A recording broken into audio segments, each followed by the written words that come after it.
Welcome to the deep dive. We're here to cut through the noise, get straight to the core of some really fascinating topics. Today, it's something universal, but also incredibly personal, gambling. But we're not just talking odds and algorithms here. No way. We're talking about luck.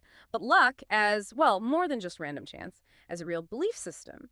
So our mission today is a deep dive into gambling, superstitions, rituals, from all around the world. And these traditions, they're honestly as captivating as the games. They show how deeply culture shapes how we see chance and, maybe more importantly, how we act. We want to uncover some surprising facts and really understand the impact, the tangible impact of these beliefs. Absolutely. And, by digging into these rituals, you really get this fantastic shortcut, a shortcut to understanding, well, human psychology, cultural diversity. Hmm. It's all there. It gives you this window, not just into what people do, but the why behind it. Why do we engage with risk like this? What do these beliefs tell us about, I guess, that universal human desire we all have to influence things, especially when things feel totally out of our control? It's a really profound look at what makes us tick. Okay, let's kick things off. Let's go somewhere numbers aren't just digits. They're symbols, right? With immense power. China, we're talking numerology here, this belief that numbers have this mystical significance, that they can actually influence events. And it's not just a casual idea, it's deeply embedded. Take the number 8, it's seen as incredibly lucky.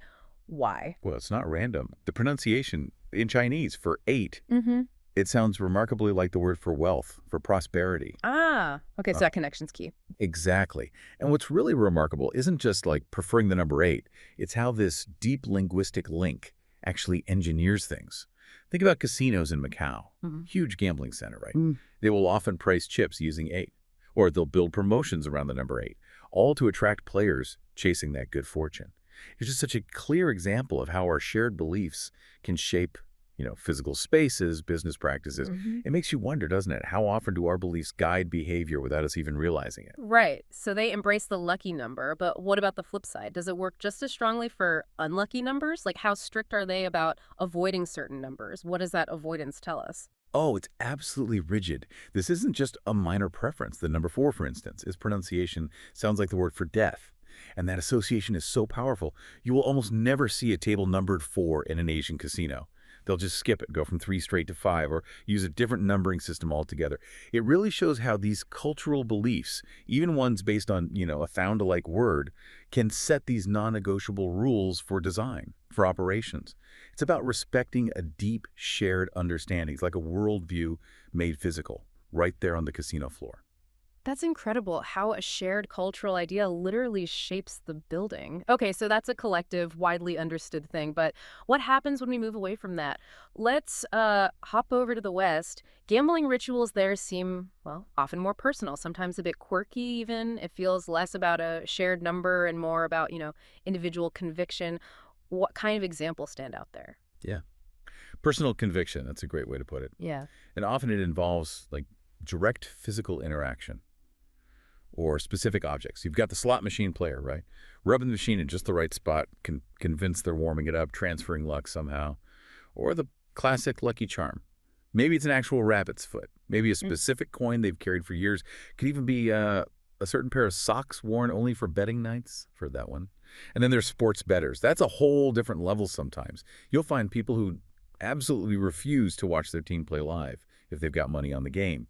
They're totally convinced their watching will somehow jinx the outcome.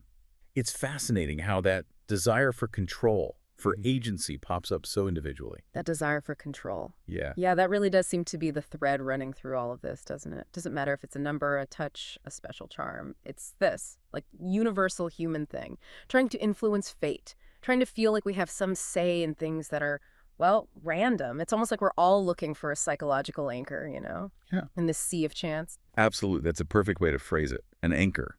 Because the common thread is this deep human need to feel like we're not just passive observers in a random world. These rituals, whether they're big cultural ones or super personal, they give us this crucial psychological buffer, protection against uncertainty. They're a way to kind of impose a story, even if it's symbolic, onto chaos.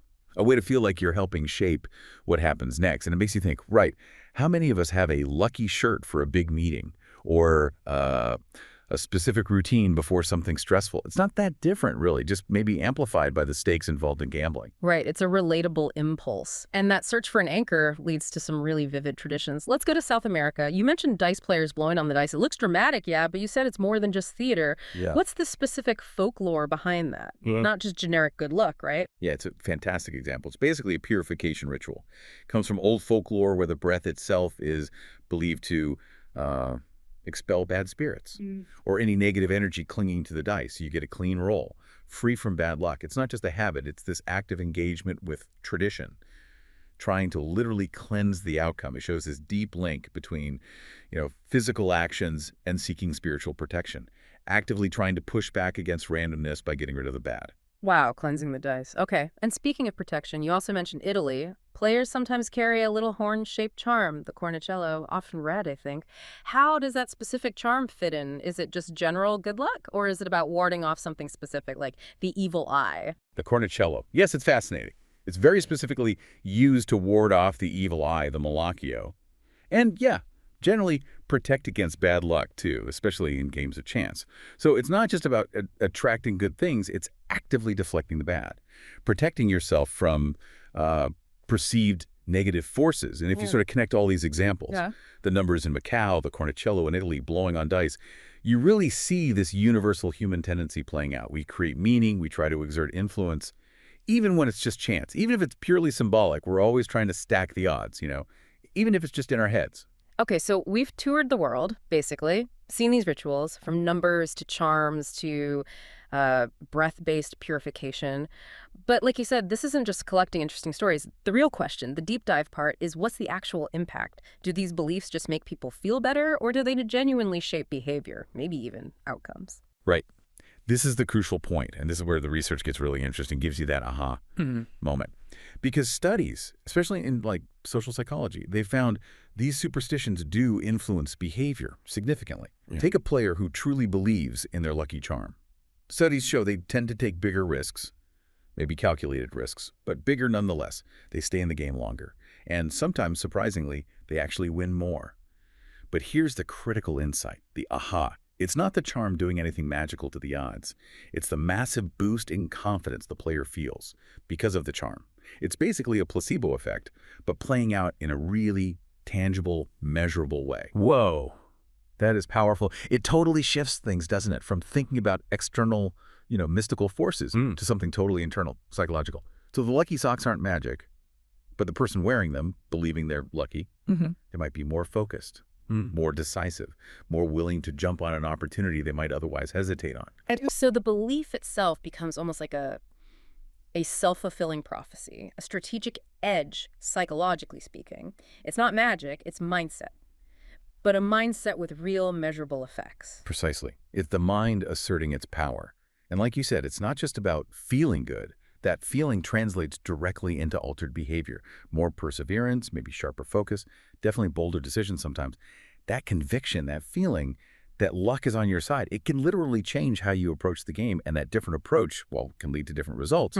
It's just such a vivid example of how our internal story, our narrative can materially shape our reality, even somewhere as unpredictable as a casino. What an incredible journey that was. Through all these global rituals, from the very specific number rules in China, the protective cornicello in Italy, to the really personal lucky charms here in the West, and those amazing traditions like blowing on dice, and then tying it all together with those psych studies showing the real internal impact.